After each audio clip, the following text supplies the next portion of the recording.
আজকের খুতবায় এসেছে নেককার এবং বদকার কারা এবং এই নেককার বদকার সৃষ্টির রহস্য। হযরত আদম আলাইহিস সালামকে আল্লাহ রাব্বুল আলামিন কিভাবে সৃষ্টি করেছেন এই প্রসঙ্গে আজকে আলোচনা করব। সাথে সাথে আলোচনা করব একজন বিখ্যাত সুফি মনীষী আল্লাহর ওলি, আমরা যাকে চিনি শেখ আব্দুর রহমান জামি রহমাতুল্লাহ আলাইহ, যার উরসে পাক এই মাসে প্রসঙ্গে আলোচনা করব। আল্লাহ তাআলা আমাদের সকলকে আজকের আলোচনা শোনার এবং আমল করার তৌফিক দান করুন। আমিন।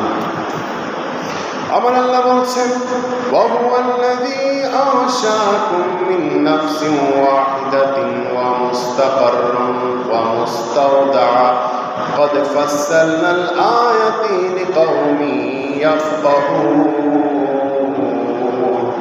আমার আল্লাহ বলছেন, তিনি তোমাদেরকে একই ব্যক্তি থেকে সৃষ্টি করেছেন, অতঃপর রয়েছে দীর্ঘ ও স্বল্পকালীন বাসস্থান। অবশ্যই আমি অনুধাবনকারী সম্প্রদায়ের জন্য আয়াতসমূহ বিশদভাবে বর্ণনা করেছি। আমার আল্লাহ বলছেন, আমি মানব মণ্ডলী সৃষ্টি করেছি, আমি পৃথিবীতে মানুষ সৃষ্টি করেছি একজন ব্যক্তি থেকে, আর সে প্রথম মানব ছিলেন হযরত আদম আলাইহিস সালাতু ওয়াস সালাম। অতঃপর আমার আল্লাহ তাআলা মানুষ সৃষ্টি করার পর তাদেরকে পৃথিবীতে পাঠানোর পর তারা যেন পৃথিবীর হায়াতের জিন্দেগি যে দিনটা রয়েছে, সে জীবনটাতে, সে দিনটিতে, সে হায়াতটিতে যেন তারা সেখানে থাকতে পারে, সেজন্য আমার আল্লাহ তাআলা ওই মানুষের জন্য, আমাদের জন্য সর্বকালীন বাসস্থানের ব্যবস্থা করেছেন। অবশ্যই আমি এই আয়াতটা নাযিল করেছি তাদের জন্য যারা অনুধাবন করে। বলুন না সুবহানাল্লাহ। 298 হিজরি 19 রবিউল সানি জুমার দিনে উপাত বরণ করেছিলেন ইসলামের অন্যতম মহান মনীষী, যার নাম আমরা সবাই জানি, চিনি, এবং যার জীবন থেকে অসংখ্য শিক্ষা রয়েছে, যিনি অসংখ্য কিতাবের রচয়িতা, যার কিতাব পড়ে আমরা উলামায়ে কেরাম আলেম হচ্ছি এবং হয়েছি। যার কিতাব না পড়লে আলেম হওয়া সহজ নয়, যার কিতাব না পড়লে কোরআন হাদিস বোঝাটাও অসাধ্য। তিনি আশিক রাসূল হুজুর আব্দুর রহমান জামি রহমাতুল্লাহ আলাইহ। আল্লাহ তাআলা ইচ্ছা পোষণ করলেন, তিনি পৃথিবীতে মানুষ সৃষ্টি করবেন। তিনি পৃথিবীতে আমার আল্লাহ তাআলার পক্ষ থেকে প্রতিনিধি প্রেরণ করবেন, অর্থাৎ দুনিয়াতে আমার আল্লাহ তাআলার খলিফা বানাবেন। আমার আল্লাহ বলছেন, ইন্নী জাইলুন ফিল আরদি খলিফা, আমি পৃথিবীতে প্রতিনিধি বানাবো। এই কথাটা শোনার পর ফেরেশতারা আমার আল্লাহকে বলছেন, আল্লাহ, আমরা তো ফেরেশতারা রয়েছি, আমরা দিন রাত আপনার তাসবিহ করছি, আমরা দিন রাত আপনার ইবাদত বন্দেগী করছি, আমরা আপনার জিকির করছি। আপনি আমাদের কাউকে দাঁড়ানো অবস্থায় জিকির করার জন্য দিয়েছেন, আমরা সেই দাঁড়ানো অবস্থায় কিয়ামত পর্যন্ত থাকব। আল্লাহ, আপনি আমাদেরকে রুকু অবস্থায় জিকির করতে দিয়েছেন, আমরা রুকু অবস্থায় জিকির করছি। রব্বুল আলামিন, আপনি আমাদেরকে সিজদাতে ইবাদত করার জন্য নির্দেশ দিয়েছেন, আমরা সিজদাতে হয়ে গিয়েছি। এরপর কেন আপনার মানুষ সৃষ্টি করতে হবে? আমার আল্লাহ বলছেন, আমি যা জানি ও আমার ফেরেশতারা তোমরা তা জানো না, তোমরা তা বুঝো না। ফেরেশতারা বলছেন, আল্লাহ আপনি মানুষ সৃষ্টি করবেন, কিন্তু ওই মানুষ পৃথিবীর জমিনে গিয়ে ফসাদ করবে, একজন অপরজনকে খুন করবে, হত্যা করবে, রক্ত মাখামাখি হবে, জিনদের মতো তারা গিয়ে সেখানে মানুষরা ফিতনা ফাসাদ করবে। আমার আল্লাহ বলছেন, ফেরেশতারা তোমরা টেনশন কেন করছো? আমি আমার প্রতিনিধি বানাবো, আমি আল্লাহ এ বিষয়ে অবগত আছি, তোমরা তা নিয়ে চিন্তা করতে হবে না। আমার আল্লাহ তাআলা মানুষ সৃষ্টি করার জন্য হুকুম করলেন, হযরত জিবরাইল আলাইহিস সালামকে পৃথিবীর জমিনে পাঠালেন। বললেন, ও জিবরাইল, তুমি গিয়ে পৃথিবীর জমিন থেকে এক মুষ্টি মাটি নিয়ে আসবা আমার কাছে। হযরত জিবরাইল আল্লাহর হুকুম পালনের জন্য পৃথিবীর জমিনে আসলেন। আসার পর আমার আল্লাহর হুকুম মতো যখন মাটিতে হাত দিলেন, তখন মাটি তাকে প্রশ্ন করছে, ও আল্লাহর ফেরেশতা, আমাকে তুমি কোথায় নিয়ে যাচ্ছ? তখন জিবরাইল আলাইহিস সালাম বলছেন, ও মাটি, আমি তোমার কাছে এমনি এমনি আসিনি, আমার আল্লাহ তাআলা হুকুম দিয়েছেন, আমি হুকুম পালন করতে এসেছি। তখন ওই মাটি বললেন, কেন আমাকে লাগবে? তখন জিবরাইল আমিন বলছেন, তোমাকে এই জন্য লাগবে, আমার আল্লাহ তাআলা সিদ্ধান্ত নিয়েছেন তিনি পৃথিবীতে মানুষ সৃষ্টি করবেন, আর মানুষ সৃষ্টি করার জন্য তোমার মাটি প্রয়োজন, তোমাকে প্রয়োজন। তখন ওই মাটি বললেন, মানুষ যদি আমার আল্লাহ তাআলা সৃষ্টি করে থাকে, তাহলে ওই মাটি থেকে যে মানুষ সৃষ্টি হবে, কেউ হবে নেককার আর কেউ হবে বদকার। যারা নেককার হবে তারা তো বেহেশতে যাবে, আর যারা বদকার হবে তারা তো জাহান্নামে যাবে, আগুনে পড়বে।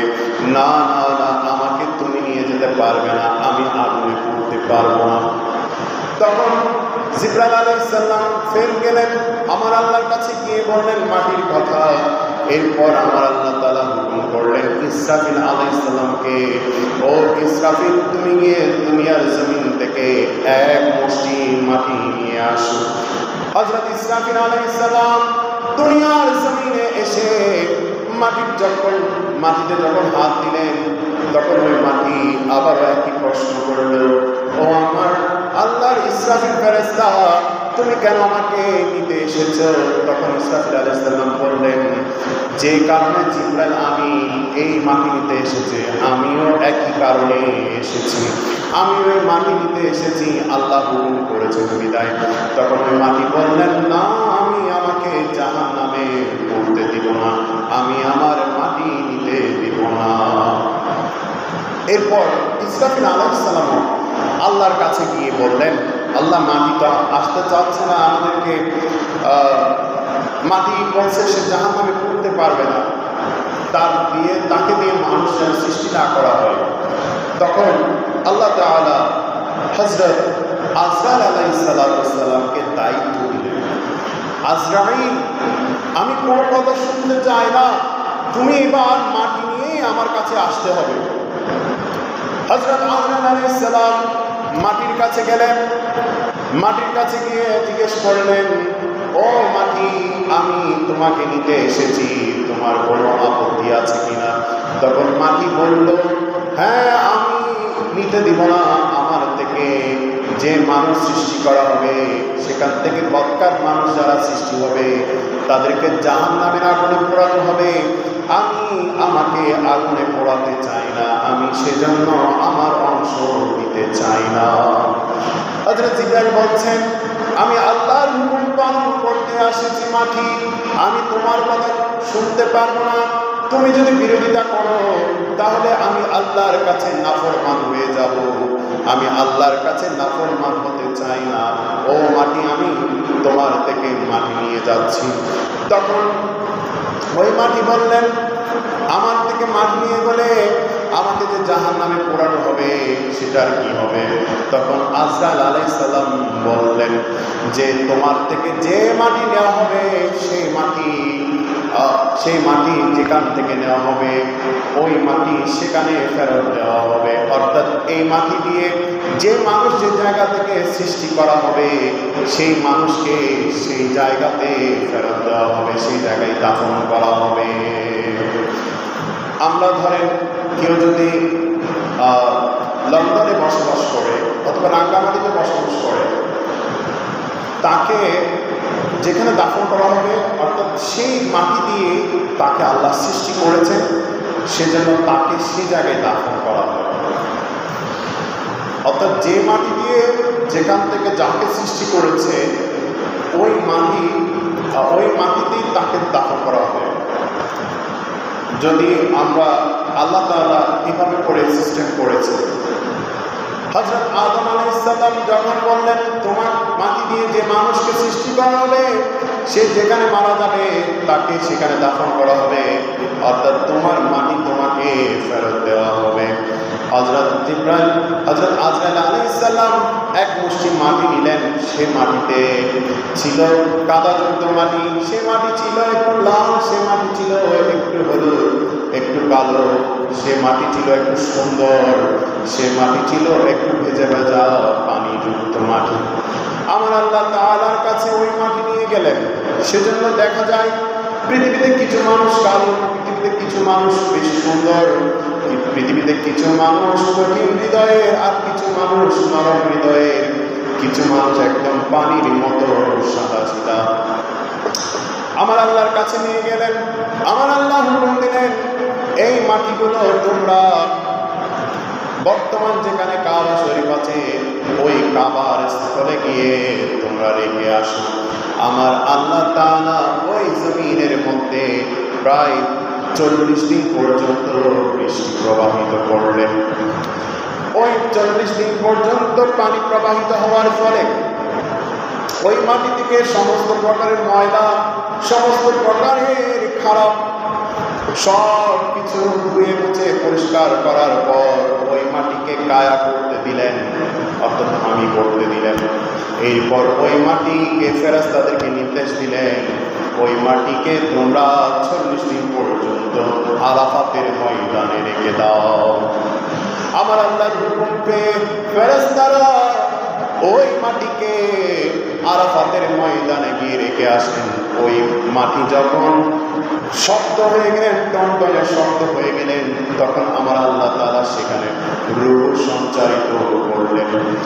যখন ওই মাটির মধ্যে রূহ সঞ্চারিত হলো, রূহ বলল আল্লাহ এখানে তো অন্ধকার, আমি ভয় পাচ্ছি, এখানে আমি ধরতে পারছি না। তখন আমার আল্লাহ তাআলা নূর নবী হুজুর আহমদ মুস্তাফা মুহাম্মদ রাসূলুল্লাহ সাল্লাল্লাহু আলাইহি সাল্লামের নূরানি আলো দিয়ে, নূরানি নূর মুবারক দিয়ে পুরো শরীরটাকে, রূহ জগৎকে, পুরো ভিতরটাকে আলোকিত করে দিলেন। সুবহানাল্লাহ।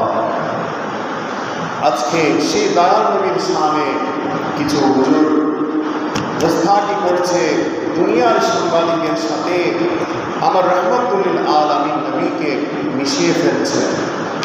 এটা সরাসরি মুস্তাকে রাসূল, কারণ আমার রাসূল তিনি তো আল্লাহর রাসূল, তিনি আল্লাহর বার্তাবাহক। আর যারা দুনিয়ার সাংবাদিক তারা তো আমাদের সংবাদ গ্রহণ করে, আর দুনিয়ার কোনো কিছুর সাথে আমার আল্লাহ কোরআনে স্পষ্টভাবে বলে দিয়েছেন তোমরা আমার রাসূলকে মিলাতে পারবে না। নাউজুবিল্লাহ। তো আল্লাহ তাআলা হেদায়েত দান করুক যারা এইসব শব্দ আমার রাসূলের সামনে ব্যবহার করে থাকে। হযরত আদম আলাইহিস সালামকে যখন ওই রূহ সঞ্চারিত করে দিলেন, ওই রূহটা আলোকিত হয়ে গেল, সেখানে ফেরেশতারা আসতে লাগলো। ফেরেশতারা জিজ্ঞেস করলো আল্লাহ এই জলটা কিসের?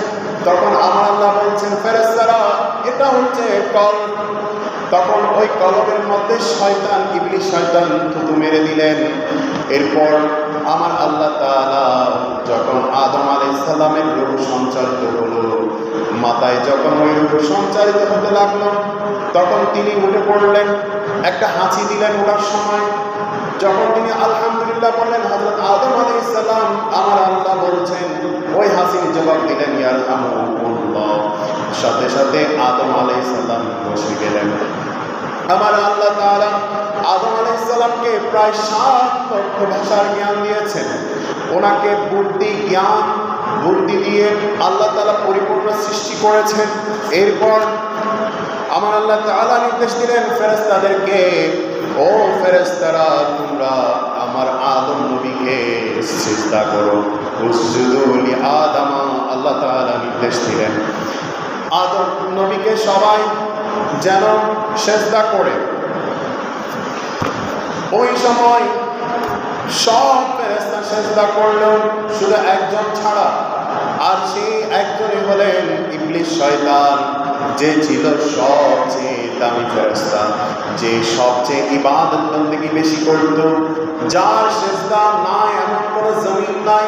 শুধু আমার আল্লাহ তাআলার একমাত্র একটি হুকুম পালন না করার কারণে, অহংকারের কারণে, ঈর্ষান্বিত হওয়ার কারণে, হিংসা করার কারণে তার সমস্ত ইবাদত বন্দেগী নষ্ট হয়ে গিয়ে সে হয়ে গিয়েছে ইবলিস শয়তান। জোরে বলুন নাউজুবিল্লাহ। তাই অহংকার এটা আল্লাহর চাদর। অহংকারের কারণে আপনি যতই ইবাদত করেন না কেন, যদি আপনার মধ্যে অহংকার থাকে তাহলে ওই ইবাদত নষ্ট হয়ে যায়, ওই ইবাদত আল্লাহ পর্যন্ত পৌঁছায় না। আল্লাহ তাআলা আমাদের মধ্যেও যদি এমন অহংকার থেকে থাকে, আল্লাহ তাআলা আমাদের সেই অহংকারকে দূর করে দিক। সবাই বলুন আমিন। তো এটা ছিল হুকুমের তাকফীরি, অর্থাৎ এই হুকুম পালন না করলে সরাসরি কাফের হয়ে যায়, অর্থাৎ আল্লাহর অর্ডার, এটা হুকুমের তাকফীরি, এটা পালন করতে হবে, না হলে কাফের হয়ে যায়। আর শরীয়ত হুকুম পালন না করলে শরীয়ত হুকুম পালন না করলেও কাফের হয়ে যায়। কিন্তু এটা ছিল হুকুমের তাকফীরি, এটা পালন করতে হবে, এটাও পালন করতে হবে। তখন আদম আলাইহিস সালামকে যখন সৃষ্টি করেন আমার আল্লাহ তাআলা আদম আলাইহিস সালামকে সৃষ্টি করার পর জান্নাতে বসবাস করতে দিলেন। এখন তিনি একাকিত্ব হয়ে পড়লেন। আমার আল্লাহ তাআলা চিন্তা করলেন আদম আলাইহিস সালামের জন্য একজন সঙ্গী সৃষ্টি করতে হবে।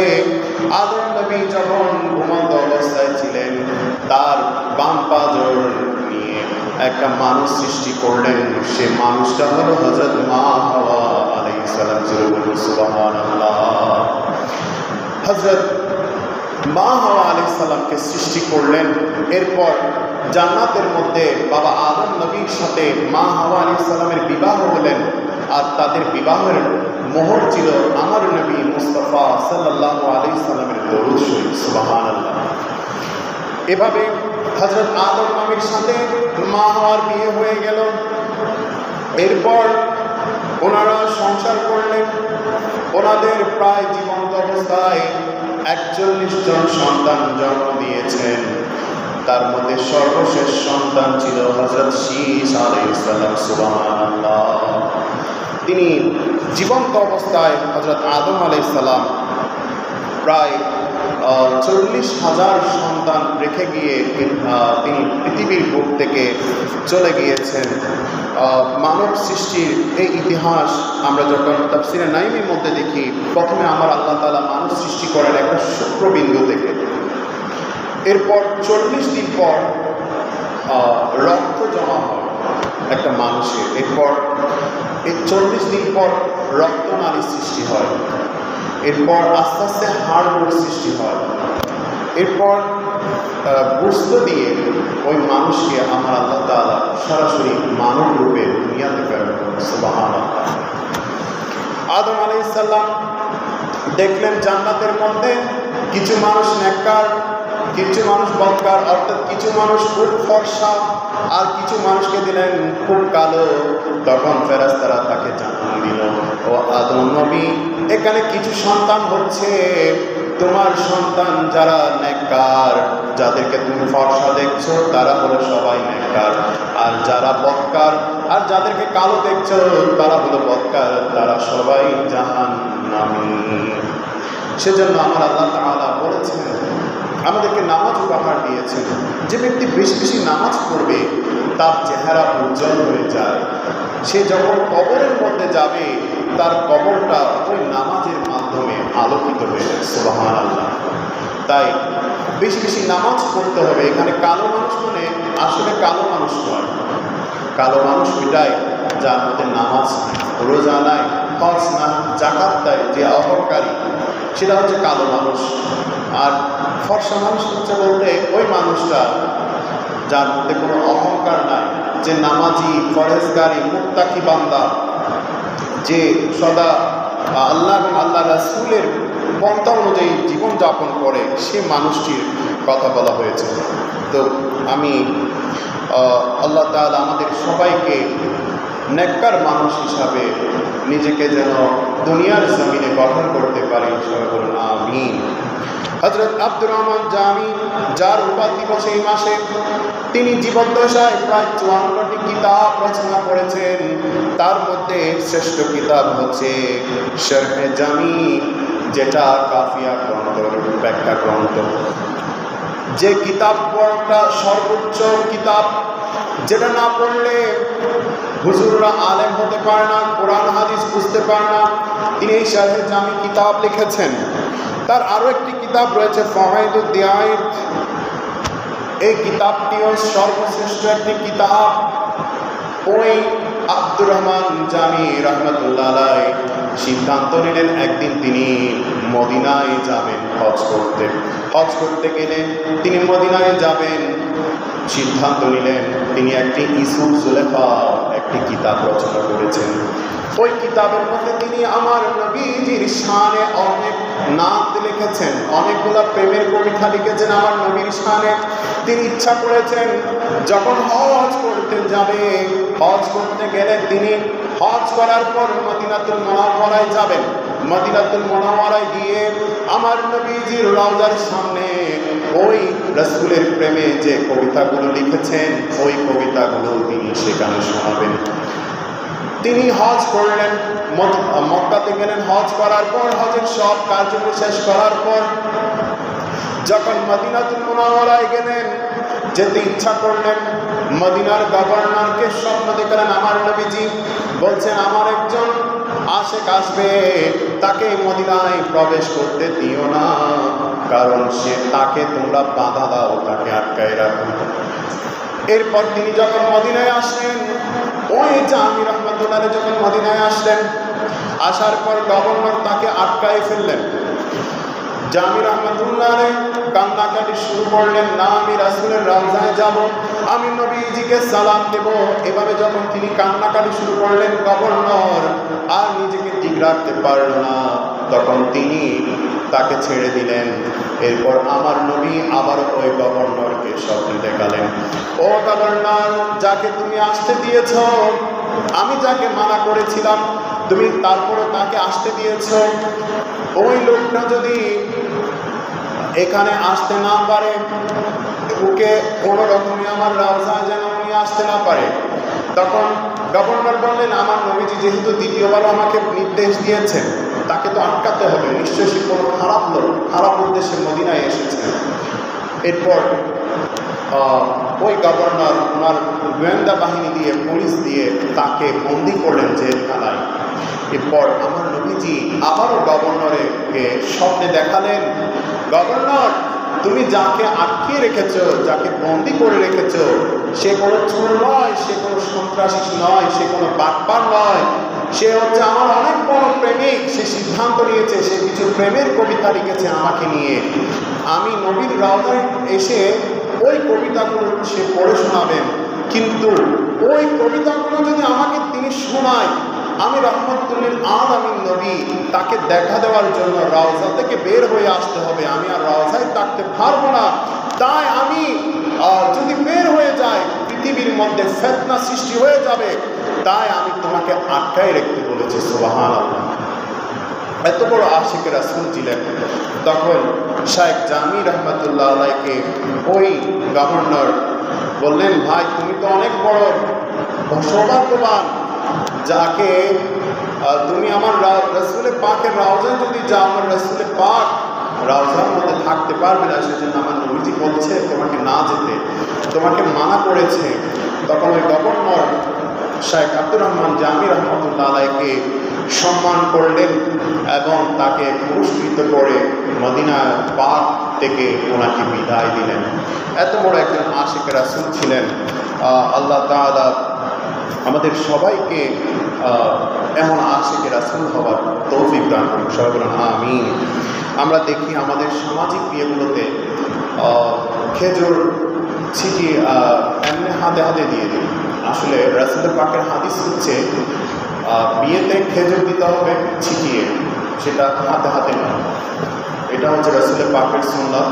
তো এটার জন্য আমার নবীজি বলেছেন মান শাআ ইকতাতির, যে তোমরা খেজুরগুলো ছিটিয়ে দিবে যাতে মানুষজন সেখান থেকে লুটে নেয়। এটা কোনো চুরিও নয়, এটা হচ্ছে একজন দোলহা তার বিয়ের আনন্দ উপলক্ষে খেজুরগুলো ছিটিয়ে দিয়েছে, তোমরা এটা এভাবে করে নিবে। আমরা সেভাবে করে খেজুর নিব। এবং বিশেষ করে আরেকটা কথা, সেটা হচ্ছে অজুর পানির বর্তন। আমার নবীজি যখন অজু করতেন, সাহাবায়ে কেরামরা ওই অজুর পানি নেওয়ার জন্য ছুটাছুটি করতেন, পাগল হয়ে যেতেন, কারণ ওই পানি ছিল বরকতময়। তা আমরা যখন এখন অজু করতে যাই, দেখা যায় বিশেষ করে পুকুরে না, কলে আর কি, দেখা যায় শহরেই বেশি দেখা যায় এইসব বিষয়, যে পানি কুলি করছে, পানি যে ছেড়ে দিয়েছে ট্যাপটা, মুখ তিনি ধরছেন কিন্তু পানি ছেড়ে দিয়েছেন বেশি, অথচ এতগুলো পানির দরকার নেই। যে পানিটা আপনি অপচয় করছেন, সে পানিটা আপনার রিজিক থেকে চলে যাচ্ছে। সেজন্য দেখা যায় আমরা যখন বৃদ্ধা বয়সে চলে আসি, তখন কিন্তু রোগের কারণে খেতে পারি না, আমাদের রিজিকটা উঠে যায়। কারণ ওই যে আমরা অপচয় করেছি, আমরা যেটা এখন যেটা খাই না ফেলে দিই, সেটা আমাদের রিজিক থেকে কিন্তু কী হচ্ছে, অপচয় হচ্ছে। শেষ বয়সে গিয়ে যখন আপনি যে যতদিন বাঁচবেন, আল্লাহ তাআলা আপনাকে একটা রিজিকও নির্ধারণ করে দিয়েছে। দেখা যায় ওই রিজিকটা আপনি কী করলেন, অপচয় করলেন। শেষ বয়সে গিয়ে দেখা যায় ওই রিজিকটা কি আপনি আর পাবেন না। দেখা যায় সাকারাতের মধ্যে আমার দাদি যিনি ছিলেন, প্রায় 6 মাস ছিল। তো উনি দেখলাম যে ওনার কোনো খাবার ছিল না, আমরা জাস্ট মালটার রস খাওয়াইতাম, বিভিন্ন ফল ফুলের রস খাওয়াইতাম, তাও একটু একটু, উনি খেতে পারতেন না। ওই যে যৌবনকালে যে উনি অপচয় করেছেন, সেটা শেষ বয়সে এসে ওনার রিজিকটা উঠে গিয়েছে। তাই আল্লাহ তাআলা আমাদেরকে এই অপচয় থেকে বিরত রাখুক। এবং আরও একটা বিষয় হচ্ছে পুরুষের জুতা এবং মহিলাদের জুতা। আজকাল যুগে দেখা যায় ফ্যাশনের কারণে আমাদের মা বোনদের জুতাগুলো হয়ে গিয়েছে এমন যে জুতা পরেছে কি পরেছে না সেটাও দেখা যায়, মানে বোঝা যায় না। তো কিন্তু হাদিসে এসেছে মা বোনদের জুতা হতে হবে এমন জুতা যেটাতে পা দেখা যায় না, একদম পা দেখা যায় না। আর পুরুষদের জুতা হবে মানে 2 ফিতার উপর, স্যান্ডেলের মতো, এবং ডান পায়ে পরিধান করার জন্য। এটা সুন্নাত, আমার নবীজির হাদিস। তা আল্লাহ তাআলা আমাদের সকলকে আমল করার তৌফিক দান করুক। ওয়া মা আলাইনা ইল্লাল বালাগ। আসসালামু আলাইকুম।